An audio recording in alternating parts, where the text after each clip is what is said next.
ধরেন আমি এই নৌকাটার থেকে 10 MS ইনভার্স 1 ব্যাগে তীরে লাভ দিলাম।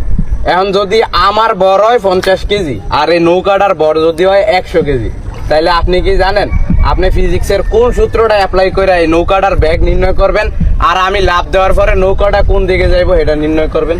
না আমি জানি না, আপনি জানেন? হ্যাঁ আমি জানি।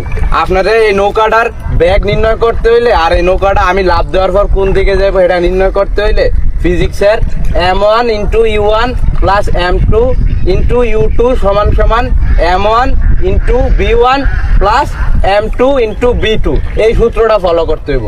এই সূত্রটা ফলো করে না আপনি B2 মানে নৌকাটার ব্যাগ নির্ণয় করবেন, আর নৌকাটা কোন দিকে যাইবো এটা নির্ণয় করবেন না।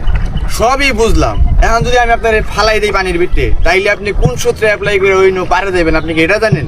ভাই এই কাজটা করেন না ভাই, আমি কিন্তু সাঁতার মাতার জানি না ভাই। হ্যাঁ বেটা, তুই সাঁতার পারস না, নৌকা উঠে এসে সূত্র শিখাইতে একবারে পানির ভিতরে নামায় সুবায় পানি খাওয়ায় মাইরা ফেলে, চুপ করে বয়ে থাকেনি। गजब बेइज्जती है।